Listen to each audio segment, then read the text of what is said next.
right, I think we'll start because we've got a packed agenda today. Good morning, everyone, and thank you for joining us. Before we officially start, I just want to cover a few housekeeping items. Please do keep your camera on if you wish. It's nice for the presenters to see who they are talking to. Please do keep your microphone off. Thank you to all the parents who sent in questions. We've got a great number of questions, which is fabulous. We may not be able to cover them all, but we will try. Some answers have already been covered in the presentation. And just to let you know that Professor Day and Professor White will not be able to answer questions pertaining to public health or school protocols because that is not their area of expertise. But they're happy, of course, to answer all questions related to their area of scientific expertise. If you do have any more questions or comments, please add them into the chat. We've got someone monitoring the chat, and we will try and address them. During the presentation today, or if not, we will address them at a later date. I'd like to hand over now to our host, Craig White. Craig is our business director, and he's the one that initiated today's event. So big thank you, Craig, and over to you. Thanks, Cheryl. Hi, everyone. Welcome to our webinar. Before we kick off, I'd just like to introduce our guest speakers. We will need to differentiate them more than by first name, as they're both Nicholas. We have Professor Nicholas Day and Professor Sir Nicholas White, both at MORU. Professor Day is the director of MORU, which is Mahidol Oxford Tropical Medicine Research Unit in Bangkok, and has been serving in this role for over 18 years. He is a professor of tropical medicine at Oxford University and a consultant physician at the John Radcliffe Hospital in Oxford. He is an expert on infectious diseases, particularly those in Southeast Asia. For those of you who do travel like I do, just to back off a bit, to Central Africa or Latin America, and you require yellow fever shots, the Mahidol Oxford Tropical Medical Research Unit is the only place in Bangkok where you can receive your yellow fever shots. Professor Day looks not just at research, but also treatment and how research can improve treatment of diseases.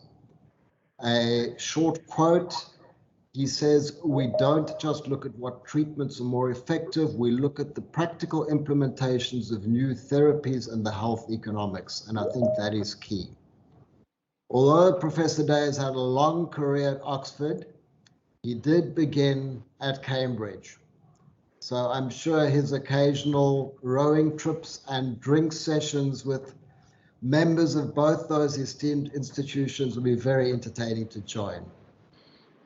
Thank you very much for joining us, Professor Day.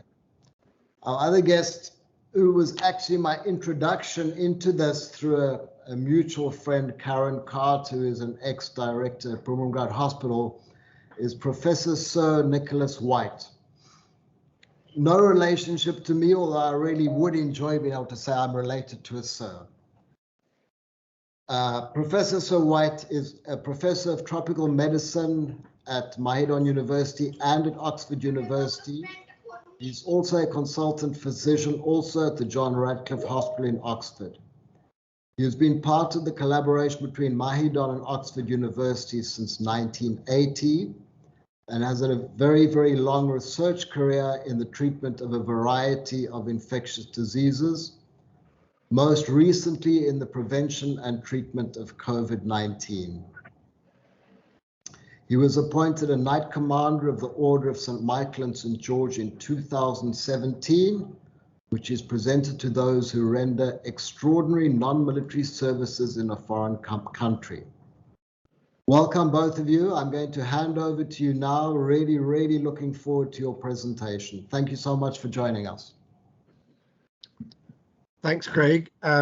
Good morning, everyone. It's Nick White speaking. I'll start and then Nick will take over from me and then I'll add something at the end on treatment. So again, important disclaimer, we're not giving specific medical advice or public health advice. We're just introducing an update to COVID-19 through the lens of science.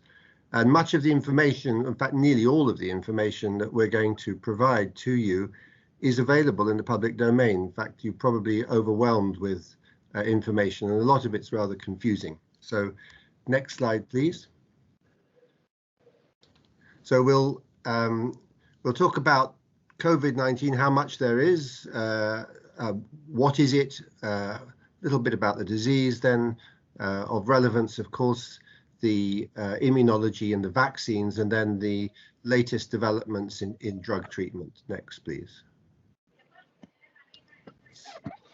I wonder if we can get the people in that little box away from the middle of the screen. So, as of a couple of days ago, there'd been 250 million confirmed cases of COVID and over 5 million deaths. And an extraordinary number of vaccine doses have been administered. Next, please. Where are they? Well, you've followed this as we all have in the newspapers, in the news media. It goes up and it goes down. It starts in China. In fact, Thailand was the first country to have a documented case outside China, and everyone thought it would kick off here, but it didn't. It kicked off really in Europe, and then it went to North America, and it's bounced around ever since. And we know that there's a recent particular resurgence in Europe, and the likelihood is that it will continue to do this. In other words, we won't get rid of COVID completely within a year or so, but we will certainly learn to live with it. Next, please. Deaths. Well, this is the official number. The problem is, next, please, that the reported cases are a massive global underestimate, because these require a confirmation, laboratory confirmation, and much of the world has limited or had limited testing. And above you will see what are estimated to be the excess global deaths attributable to COVID. So nearly 4 times as many people, probably, these are estimates, they're modeled estimates, have died compared with the official numbers. Next, please. And this is where those excess deaths occur. I won't go into too much detail about the factors that predispose people to dying from COVID, but I think we're all fairly interested in that. And the most important risk factor, which I'm acutely aware of, is age and underlying medical conditions. But you can see it's extremely heterogeneous, the distribution of excess mortality across the world. And not surprisingly, more excess deaths in low-income countries, but also in high-income countries such as the United States. Next, please. So what's happened locally? I've just given you the inset for the UK at the top there. Well, as we all know, everyone thought we were going to get away with it until this year. Thailand did remarkably well. Why is another question. But recently we have had a resurgence or a surge of the disease, which seems to be coming down with a remarkable increase in vaccine coverage and all the rules and regulations and restrictions that we are all very familiar with. So overall, estimated, and probably fairly accurately for Thailand, about 20,000 people have died from COVID. Next, please. So one of the problems has been, as I alluded to earlier, that we've all been inundated with information of varying quality, and it's quite difficult to weigh up the evidence, and because it's such a newsworthy topic, in fact, seldom a day goes by, well, I don't think any day goes by without some mention of COVID in the media or the English language newspapers or the Thai newspapers. It's hot coverage everywhere, and it's really very confusing. And it's become very, not surprisingly, it's been really heavily politicized from the outset, and that has confused everyone, and it's making science-based decision-making difficult. Next, please. So just a few things. Obviously, we can't do everything about COVID today, but one of the important scientific findings, which was, I have to say, not well handled by the World Health Organization, was how do you get it? We all knew that it was likely transmitted by inhalation, but the important observation is that it's probably largely transmitted by these rather small particles that are produced when you breathe, particularly when you talk or you cough, and not the large obvious droplets, which because they're larger and heavier, fall more quickly. And these small particles can remain suspended in the air for quite a long time, and that really explained the epidemiology, which is where the disease occurred. You remember in Thailand, it's nearly always associated with closed spaces, a boxing stadium, nightclubs, and so on. These are the ideal places to transmit because these small particles persist for a long period in the air. Next, please. So very roughly, the incubation period of this, it's a virus infection caused by a small RNA virus, which is very similar to viruses that cause some of the viruses that cause common colds. The origin is much disputed, won't go there. Incubation period average about 5 days, but can be between 2 days and 14 in 97.5% of cases. So that means that 97.5% of cases will have symptoms within 11.5 days. And of course, this is the information that countries make policies around, but this is the scientific information, not saying what the right quarantine periods are. And as you know, they vary from country to country. So it's transmitted, as I said, probably mainly by these small droplets, but also a little bit less perhaps than we thought at the beginning by indirect transmission through hand contact with contaminated fomites and so forth. Certainly can be transmitted by people who are asymptomatic, but in general the highest amount of virus is when you start to feel ill, and people who are ill have a bit more virus than people who are well, but the peak of the viral load is right at the beginning of when people feel ill. Next, please. So overall, 1/3 of people with COVID don't have symptoms, a higher proportion in children, about 5% of people, and as I said before, highly related to your age and underlying conditions. About 5% of people will develop a life-threatening infection and 2% will die. It's a significant illness. One of the unresolved and very important questions is the long-term consequences. The post-COVID condition is now called, previously long COVID. Really don't have a very good handle on that at all. It seems to be much more risk if you have had symptomatic disease. It's not clear at all whether it happens after asymptomatic disease, but what's it's caused by and what can we do to prevent it other than treat the disease, unclear. Next, please. I'm going to hand over to Nick now. Thank you, Nick. Viruses always mutate, and like other viruses, SARS-CoV-2 isn't an exception to that rule. And you will have all heard about alpha, beta, gamma, and particularly delta, the various variants that have arisen over the last 2 years since this virus has been in the wild within the human population. There's the reason why we're concerned about variants, of course, is that we're worried that they may be more severe, maybe more transmissible, and that they may be able to escape the vaccines.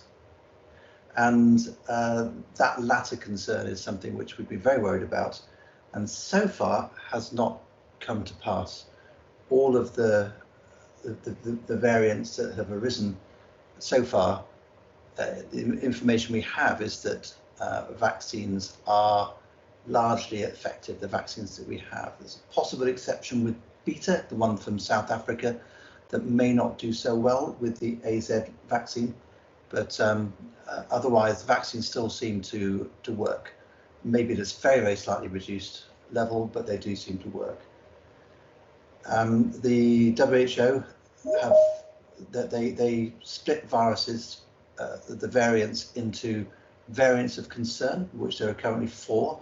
That's alpha, beta, gamma, and delta, the original 4 variants of concern, and variants of interest, which they're still looking at carefully to see whether or not that they turn into something nastier.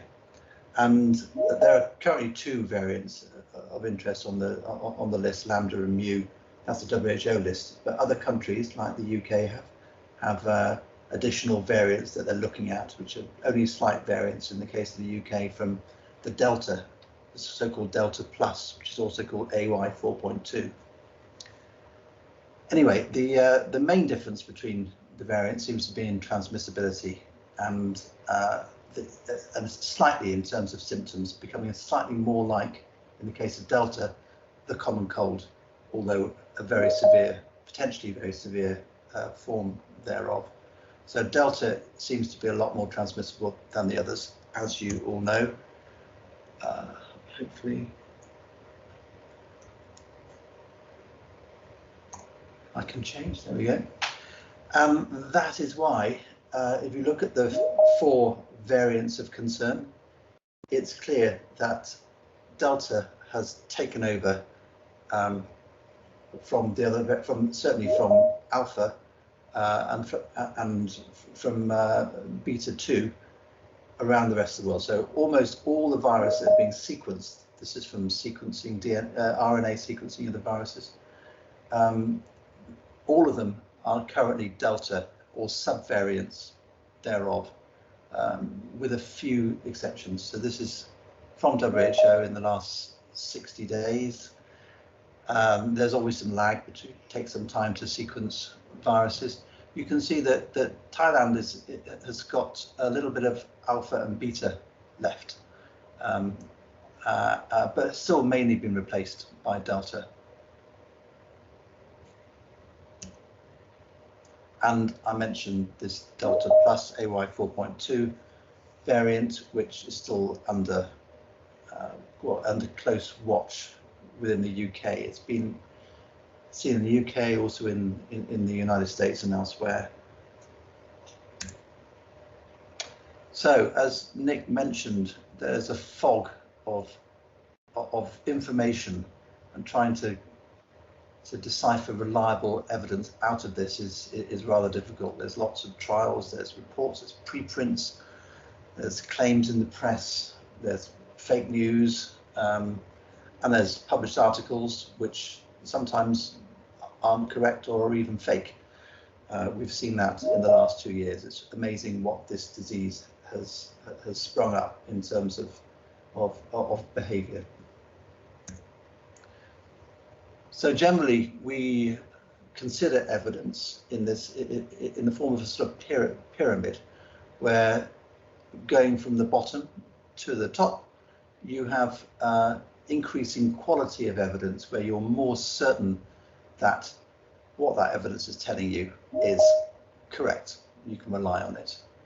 So we start with, won't read all of these things, but you start with your sort of background information, expert opinion, and then you go through the various studies that are performed, and then these studies can be put together in various forms of systematic review and meta-analysis, combining several studies with expert opinion on top, and so-called filtered information. And unfortunately, the reason why it's a pyramid is because the amount of information at the top of the pyramid, of high quality, is rather low. Oh, there's a judge. So, vaccines. Now, it has, as many people have said, and you will have heard multiple times, been quite remarkable how quickly vaccines have been developed to this disease. It's unprecedented. And that's because it's been a global effort, and a lot of new technologies have been leveraged to get these vaccines out, well, developed, assessed, made sure they're safe, made sure they're effective, and then out deployed in the community. So we've got hundreds of vaccines that have been well, vaccine candidates. These are vaccines that may or may not work that are being assessed. So at the moment, this is a snapshot at the moment, there are 157 vaccine candidates. That's come down a bit as some have been discarded. There are 24 vaccines that are approved in at least one country, but there are only 8 vaccines which are approved by WHO. They're on their emergency use list. So what sort of vaccines do we have? How do they work? Well, it's remarkable really that things have developed very quickly in this field because of COVID. Well, the top 2 are new technologies. They were being used in some diseases, but not been fully deployed anywhere. The bottom 2 are the more standard forms of vaccines, subunit vaccines, where you have a protein that stimulates the immune response, and a vaccine which contains the virus, in the case of vaccines against viruses, which are either being weakened, attenuated, or inactivated. Now, the top 2 are interesting. There's the Pfizer, BioNTech, and the Moderna vaccines, of course, are mRNA vaccines. There have been some DNA vaccines, which there are some in development, but none that are approved.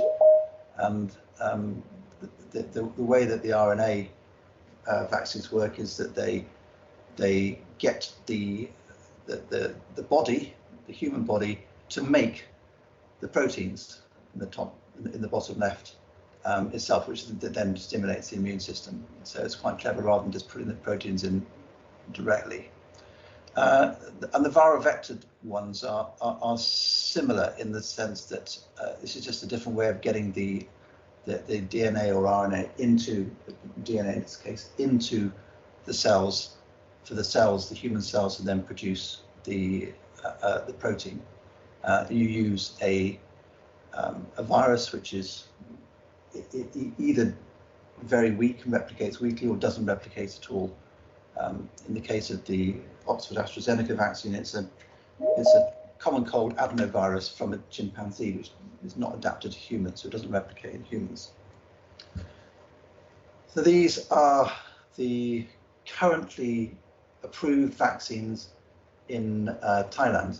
So we've got 2 RNA vaccines approved, the Pfizer and Moderna vaccines. We've got 2 viral vector vaccines approved. That's the AstraZeneca and the Johnson & Johnson. And we've got 2 inactivated. These are more traditional technologies, inactivated virus vaccines, where you take a whole virus and you kill the virus, so it can't do any harm, but the proteins in that virus then stimulate the immune system. And all of these are on the WHO EU emergency use list. So they've all been experts at WHO have agreed that these work and are safe. Overall, there's been a huge mishmash of vaccines being used. I think the most used on the most recent information is Sinovac, followed by Oxford AstraZeneca, and then Pfizer close behind, and then the rest follow on after that, and to a much lesser extent. So there's been over 2 billion doses given of AstraZeneca and Sinovac, and roughly 2 billion of Pfizer. So it's a lot of doses. And this is the largest vaccination campaign that's ever happened. And we know more about these vaccines than we do about any other vaccines previously, pretty much, very quickly at least. So this is the 8 million or 7.5 million doses that have been given so far, and where they've been given. You see it hasn't been very equitable, particularly in terms of Africa, and some other parts of the developing world. This is the greener the country is, the more doses per 100 people. That's how this thing tends to be measured. Thailand's done pretty well. This is the latest, or pretty much the latest from the vaccine tracker. 85.5 million vaccine doses given, and you can see that 64.4% of the population had at least one dose. 51.4% are fully vaccinated, i.e. have had 2 doses. Of course, it's not the same throughout the country. There's a higher percentage in Bangkok, for example, than Phuket, but they're continuing to vaccinate at a very high rate, and will reach the 70% target, which is fairly arbitrary, predicted to in about 18 days' time. So you can see here how Thailand has very effectively been playing catch up. So this is from the Financial Times COVID vaccine tracker, and you can see that in the China's done very well, obviously mainly with Sinovac and Sinopharm, and the UK started off well, then got overtaken, and now they're introducing booster doses, so that's going up too. And Thailand, very steep recently.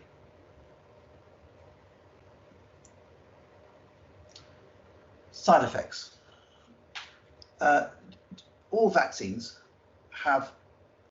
All approved vaccines have some side effects. They're mainly very, very mild.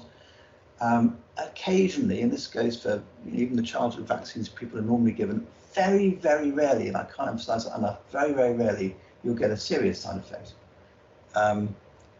This is the cerebral venous sinus thrombosis problem that arose with the AstraZeneca COVID-19 vaccine, which you heard about a few months ago.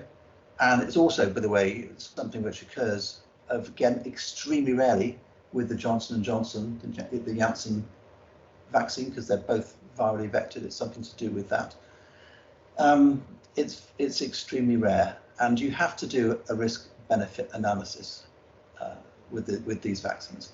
And you can see that because, as Nick says, as you get older, you're more likely to get a serious infection and end up being hospitalized. In this case, we're looking at ICU admissions due to COVID, prevented by the vaccine. And if you're young, of course, you're unlikely to end up on ICU. People do end up on ICU, children and adolescents, but it's much rarer. So if there's not very much COVID around, then you can see that maybe the risk of getting a nasty blood clot, which is, now that we know about it, it's treatable, and if it's diagnosed early, it is not as doesn't have a severe outcome as previously when they first discovered it. You can see that it's probably better. If there's no COVID around, of course, it's better not to be vaccinated if you're young.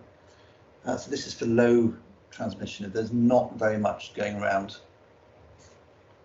There you go. However, as soon as you get a bit more COVID about, and this is looking at transmission of 20 cases per 10,000 per day, which is what we've had recently in Thailand, you can see that for all age groups, there's a massive advantage in terms of taking the AstraZeneca COVID-19 vaccine.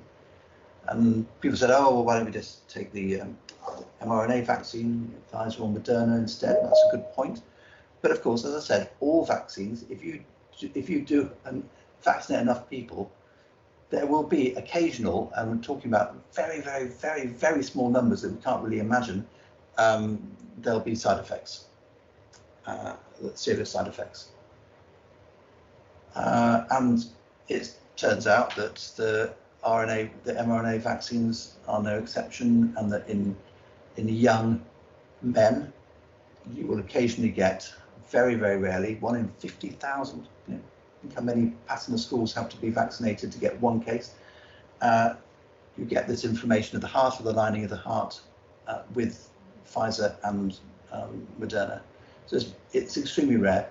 It's actually quite, although it's frightening and requires people, the young, almost all young men, to be hospitalised and just watched. They all recover. I couldn't find any definitive cases of anyone dying from this, and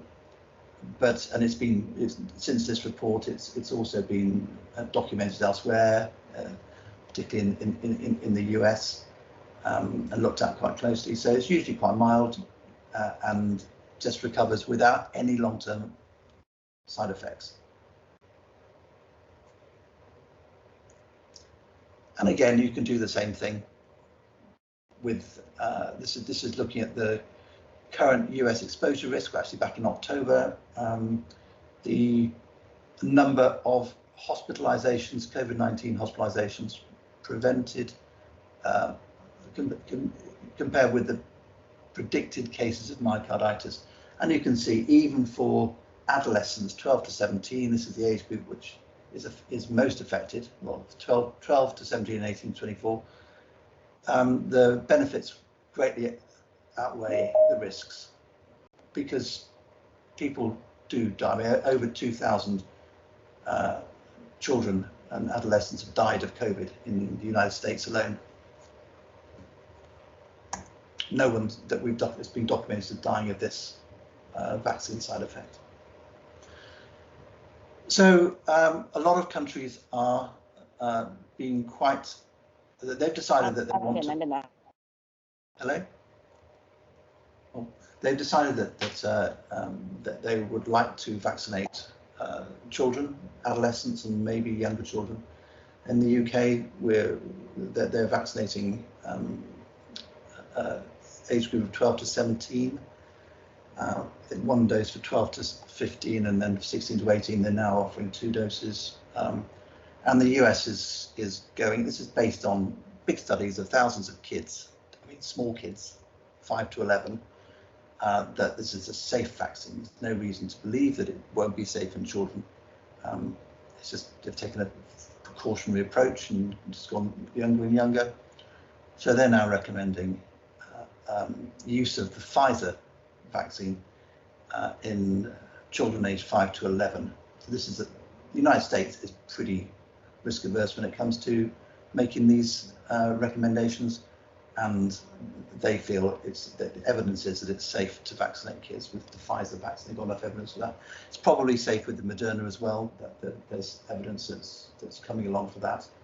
And those are the 2 vaccines that have been most studied in children.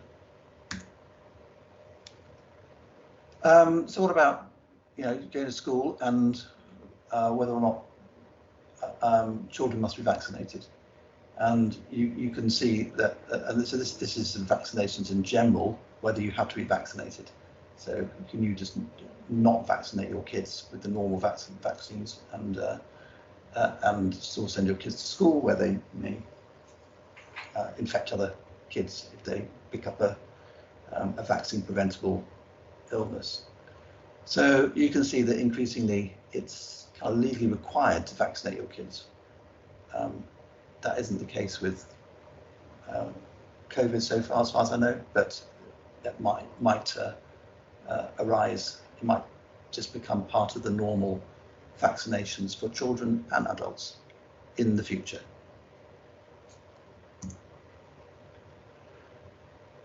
There's been lots of discussion in the media and in scientific literature, and I get lots of questions about, particularly in Thailand, about mixing and matching vaccines. And the bottom line is that this seems to be absolutely fine, and in some circumstances seems to be a good idea, because there's this thing in vaccination called prime boost, where you prime the immune system with one dose of a vaccine, and then you boost it with a vaccine against the same bug, but a different vaccine.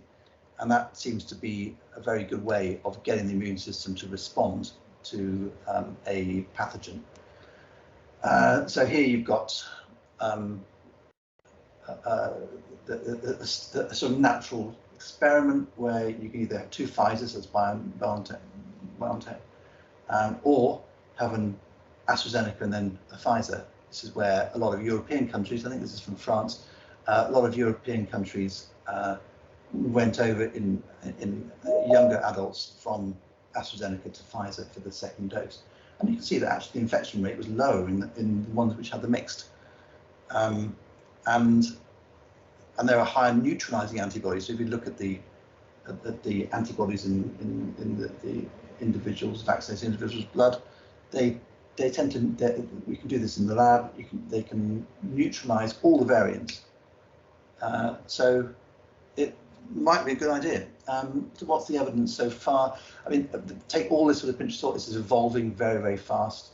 But if you had an AZ or JJ followed by a mRNA vaccine, then that is more or at least as immunogenic and effective as 2 doses of mRNA vaccine.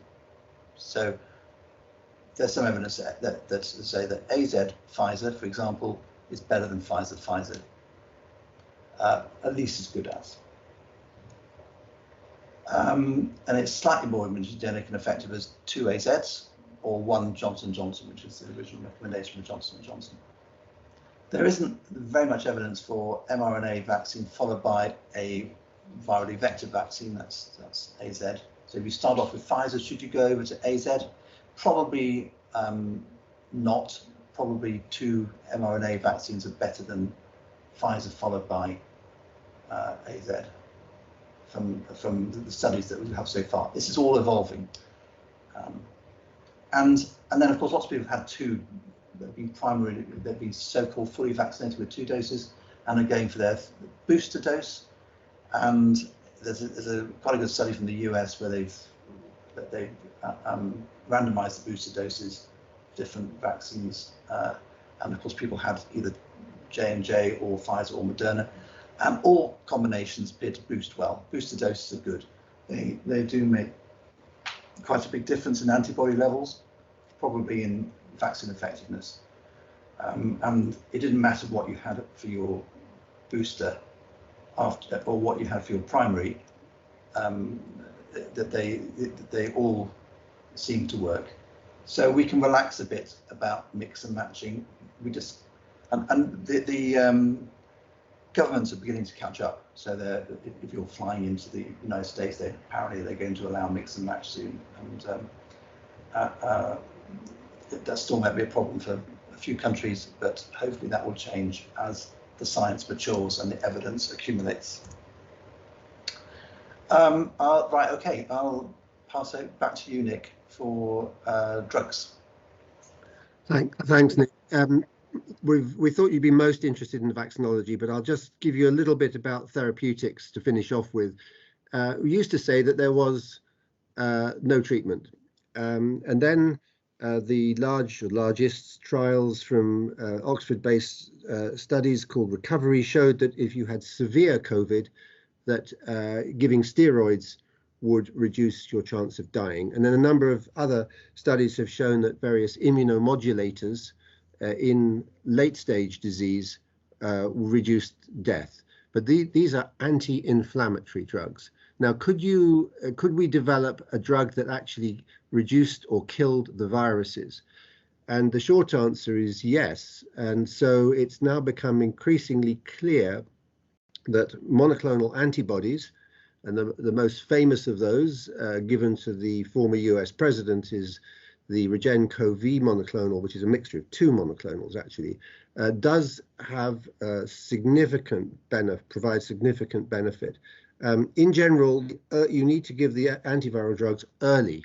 So the earlier you are, the better it is, and REGEN-CoV is now licensed, for example, to prevent COVID even in high risk groups in countries which have lots of money, because this is extremely expensive.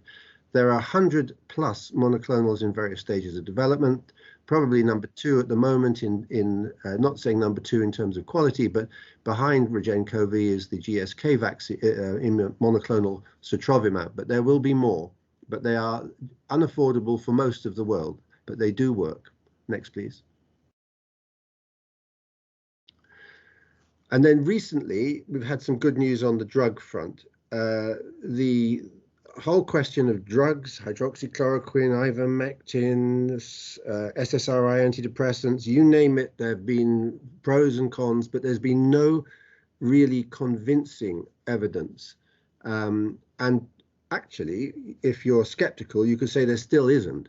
But the most promising 2 agents I'll talk very briefly about are molnupiravir, which has just been licensed by the UK regulator, the MHRA, has had very good results in drug company-sponsored multinational, multi-center trials. But the numbers, which are probably too small for you to read, are relatively small still, but the results were very good. And after recruiting 775 people, the Data Monitoring Committee advised that they stop the trial, and those are the results. There are the numbers for you. They look very good, but these data have not been published yet in a peer-reviewed journal, so they haven't undergone the usual scrutiny. And we know from painful past experience with all medicines that sometimes they're not quite as good as the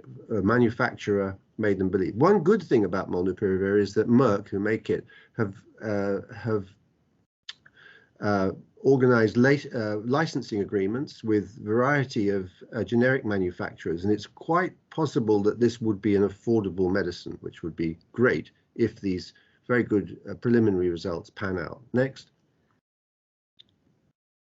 And then the other one, there are several. There are 2 others in late-stage clinical testing, and a whole raft of drugs coming along behind.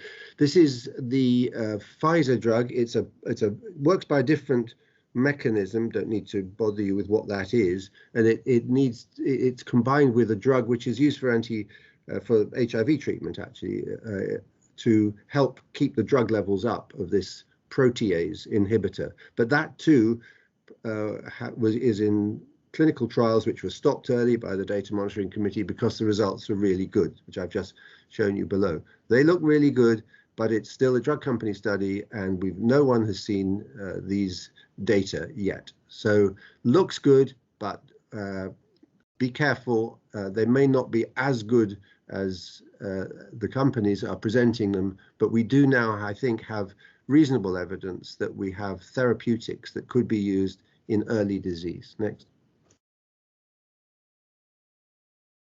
So Nick said this, but we just finished to say that here's an article which you could probably buy or maybe even get free in Science recently, which is a US-centric discussion of COVID in schools. But there's the bottom line, that with mitigations in place, transmission in schools is the same or lower than in the community. So a soft encouragement that schools should stay open. I think that could be it. Next. Probably is it. That is it. That is it. Okay. Yes. Well, there have been 1 or 2 questions. Simon has been particularly prolific in his journalism. But we've got also got some questions that were sent in advance. So shall we go through those now? Yeah, that's right. Perhaps we've got quite a few questions and about 15 minutes on the clock, though we may be able to go a little bit, perhaps 5 minutes longer, if that's okay with you, professors. I'll tell you when that time stamp comes up. So if I'll address the questions to both of you, and and then you could answer, that would be great. Okay. What I've done, parents, with the questions that you sent to us is that we block them into different categories: COVID infection, testing, and vaccinations. So I'll try and choose a few from each category before we run out of time. The first question is, do positive COVID-19 asymptomatic persons accumulate any of the damage to the cardiovascular or respiratory systems that we associate with serious COVID infection? Short answer, probably not. Obviously, we need more data, but there's no evidence that asymptomatic individuals have long-term effects. Okay, great.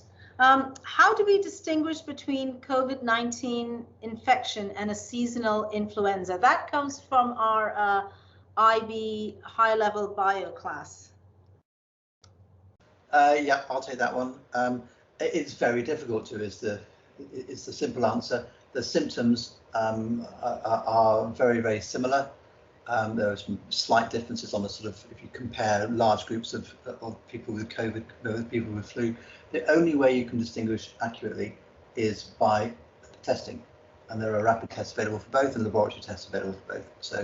So that's the brief answer to that, is that you can't. They both cause fever, muscle pains, chills, sore throat, funny sniffles. That's that sort of thing, make you feel awful. You're slightly more, you're probably infectious for slightly longer with COVID than flu. COVID transmits fast more than flu overall. The incubation period for flu is slightly shorter, on average, than COVID, but for any individual you can't tell. So yeah, you have to, and this is the very important point about this, is that we think that everyone should be vaccinated, and you should be vaccinated against flu as well. Okay, thank you. A question regarding masks, and can you comment on surgical versus cloth masks, and particularly, any long-term effects of wearing surgical masks? Yeah, I think that's both surgical and cloth masks are effective. It's pretty much equally effective as far as the evidence goes. Of course, you have to wash the cloth masks. You can't just wear the same one for weeks on end, which I think some people have been doing. But you see people with black masks, then beware. The evidence is they work. There's been very good studies. One very good study from Thailand by a colleague of ours at Mahidol, where they looked at the Tonglaw and boxing arena outbreaks from early last year, and looked at all the contacts and people were wearing masks, people weren't wearing masks, and it's quite clear there was a big protective effect of wearing masks. And these were not N95, the tight-fitting medical ICU masks. These were either surgical masks or cloth masks. And it's interesting how the fashion has changed. We went from everyone wearing cloth masks to everyone wearing surgical masks, and now it's a mixture in Bangkok, just on observation. And there are quite a few social science studies looking at this. And of course, mask acceptance in Thailand has been very high, which is a good thing. There's been, as you will have read, it's become politicized in countries such as the US and to a lesser extent the UK. But yeah, for now, certainly in indoor spaces and in the SkyTrain, etc., I think it's a good idea to wear a surgical or a cloth mask. There is some evidence that wearing two is better. Wearing a combination of a cloth and a surgical in many cases, or some people wear, it doesn't really matter actually, that seems to make a difference as well. And I don't know whether that's confounded by the fact that people who wear two are more paranoid and stay further away from other individuals, but there is some evidence that 2 masks are better than 1. Thanks. A couple of questions on testing. Are ATK saliva tests as effective as tests where samples, as an ATK test specifically, where samples are taken from the nose? That's a complicated question. If the ATK tests are taken by the general public, by the person who's testing themselves, then of course you get a huge variation in the way in which the nose is swabbed.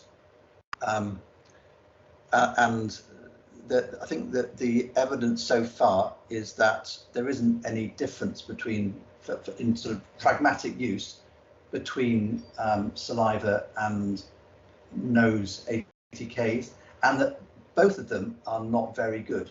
They're not very sensitive. And there's a huge variation in the quality of the tests, and probably the variation in the quality of the tests that are available in the market is bigger than the variation in the difference between, say, saliva and nose. And of course, the gold standard is the nasopharyngeal, where you put the swab. It's very difficult to do this yourself, to the back of the nose, to the nasopharynx, which is a continuation of the throat. And then doing a qPCR on that remains the gold standard. It is the most sensitive. We still think ATKs are useful because if you have a high viral load and likely to transmit, the higher the viral load, the more likely you are to transmit, then these tests are more likely to work. So generally they're regarded as being a good public health intervention. Okay, thanks. Another testing question. At what stage in the development of a COVID-19 infection is a positive ATK likely? Right at the beginning. There are 1 or 2 people who start to feel cold and shivery and come up and have a weak test, and then it gets positive a bit later in the day or the next day. But in most cases, the peak viral load is at the time of presentation with symptoms, and then it goes down logarithmically after that. All right. Is there data, so on to sort of vaccinations, is there data matching the vaccine profile of countries to recurring serious infections? So the vaccine, in terms of are you likely to get a second infection? Yeah, I mean, most countries are not doing studies as sophisticated and detailed as that to get that information, because you have to do large cohort studies to do that. The UK is an exception, and I'm not up to date with the latest, but I don't think they've published anything showing that there is a difference. We know that they have published about the effectiveness of vaccines and in terms of your likelihood to get an infection and the seriousness of infection. Vaccines all reduce the seriousness of infection by roughly the same amount. They may reduce the chance of catching the infection at all slightly differently depending on the vaccine and the vaccine combination. But no, comparing countries, I haven't seen any data for that. Have you, Nick? No. All right. Talking about spread, what does the latest question that came up during your talk today? What does the latest research say about RO for asymptomatic spread, and does it warrant weekly ATK testing?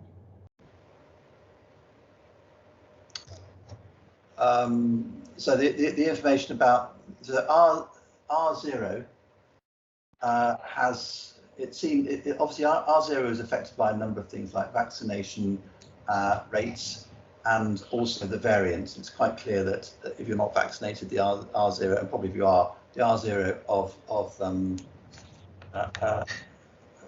Delta is significantly higher than other variants and much higher than the original Wuhan strain, the ancestral strain, as we're supposed to call it. So in terms of weekly testing, I don't think there's any evidence that you need to do that, no. All right. Onto vaccinations. Lots of questions about vaccinations for children between 5 and 12. So let me ask you, one question is, what are the recommended vaccines? And then following on from that, do you have any insight into when the Thai government might be approving vaccines for children aged 5 to 12? The second answer to the second question is no. But I'm sure that they're looking at it very carefully, and there's lots of evidence coming out.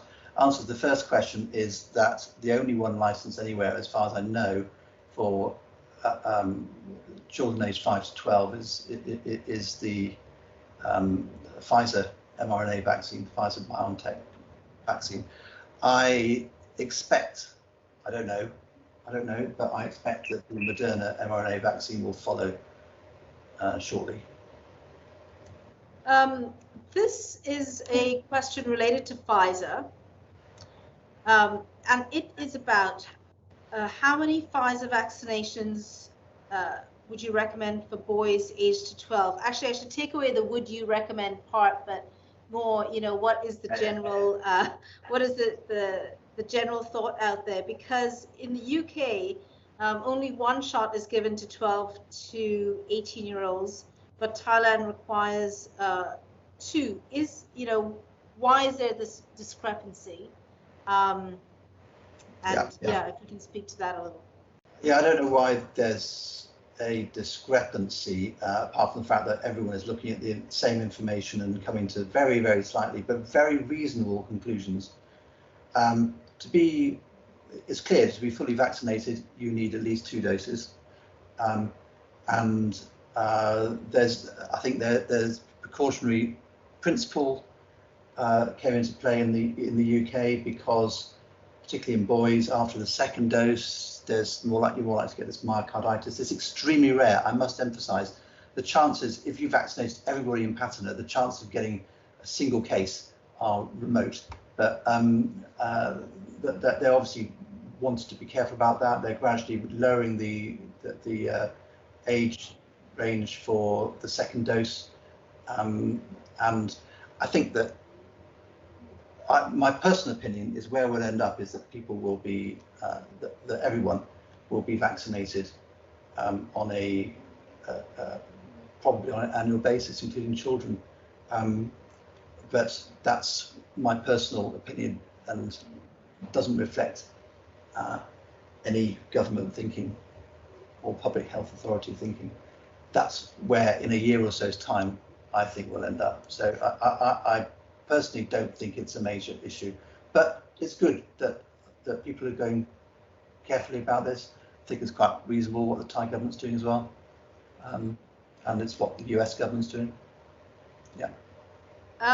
Here's an interesting question. Theoretically, is there a best age to get a vaccine with fewer effects to health? From the vaccine point of view, well, people have stronger immune responses when they're younger, so there's big advantage of vaccination because they get a good immune response. But of course, you're less likely to get severe disease. But you can get severe disease if you're young, and lots of people have died at every age group. I have to emphasise that. It's just much rarer. It's a relative thing. So, so the simple answer is no. There isn't a best time. I think that you need, as we've shown in those risk-benefit things, think that if there's COVID circulating, and it's likely to be circulating endemically from now on, we don't think we're going to eradicate this, then it's good to be vaccinated, whatever your age. Right. Is there any way or test that could help each individual find out their current health condition or genetic makeup, and then telling them that, that will give them lower or higher chances to have detrimental side effects? Nick? You mean with the vaccine? Yes, with the vaccine. Well, I think Nick presented the sort of risk benefit for the for the AstraZeneca and presumably for the J&J or Janssen vaccines. So that's why, in general, those vaccines are recommended in older, whereas the mRNA vaccines are recommended in younger. But no, the short answer is there isn't a test there is no genetic polymorphism, putting the technical word, that has been identified yet that correlates with an increased risk of adverse effects. All right. Professor Nick White, if I can ask, actually, either of you, I missed a question on COVID infection, and the question was, what treatment options are currently available in Thailand for COVID? Well, that's not an easy question to answer. There are lots of treatment options. What you really, I guess, want to know is which ones might work. The Regen-COVID monoclonal is licensed in country, is available in some hospitals. That's the only thing that's available currently in terms of treatment, antiviral treatment, that works. If you get severe COVID, get admitted to hospital, then the immunomodulator drugs are available. Corticosteroids, of course, are too widely available. Over. Okay, thank you. What are the long-term risks of developing antibody-dependent enhancement, ADE? That was a question that came up during our talk today. Yeah. You do that one, Nick. Okay. Well, we don't know. I don't think there's any indication that it's a problem, but everyone is very concerned about it. I know that our colleagues at Oxford, who've done extremely detailed immunological studies on a cohort, on several cohorts of people who have been vaccinated and who haven't been vaccinated, have the disease in various severities, and the disease multiple times, and looked at both the antibody response, but also the very other very important part of the immunity, which is the cellular immune response. And they are obviously, as we always are, concerned about ADE, and I don't think there's any indication that it happens in this disease so far. But I can't predict what the risk is as variants change and vaccines change. Right, thank you. I'm going to give you our last question because we have run out of time, and that is a good general question to finish, actually. In Europe, we see big worries about a return of the regular flu. Is this also expected to be a big issue for Thailand? Yes. Just because we had COVID didn't mean to say that all the other viruses and parasites and bacteria remain dormant. So flu is as much a threat as it ever has been. And we always, of course, very worried that there will be a particularly virulent flu emerging from East Asia. We were terrified a few years ago about the H5N1. Those risks remain. So get your flu jabs if you're in the eligible age range. All right, thank you. And thank you to our parent community for your questions as well. I'm going to hand over to Craig. Thanks, Cheryl. Thank you very much. That was very, very educational and entertaining. Like you professors, I did enjoy the rampant journalism of Simon. It was very, very interesting. The presentation has, however, left me with a bit of research I need to do beyond Facebook. Having received 2 AstraZeneca shots, I'm due to go visit my family in South Africa at the end of the year, where, as you so eloquently presented, beta is a breakthrough for AZ. So I need to decide whether or not in the next couple of weeks I try and bully a booster out of the authorities here or not. That said, I won't ask you for an answer on that. Thank you so much. Thank you to everyone who joined us. I hope you found this as valuable as at least I did.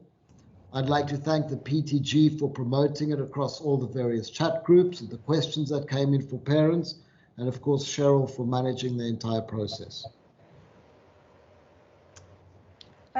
Thanks, Craig. Thank you for inviting us. Thanks, everyone. Have a good day. Been our Go pleasure. get COVID. Stay safe. All right, take care. We will still, I will take note of all the questions that have come in and see how we can respond to them, Simon. Thanks for that. All right, have a good day, everyone. Thank you. Bye. Bye. Thank you, everyone. Well done, Craig. Brilliant, really good.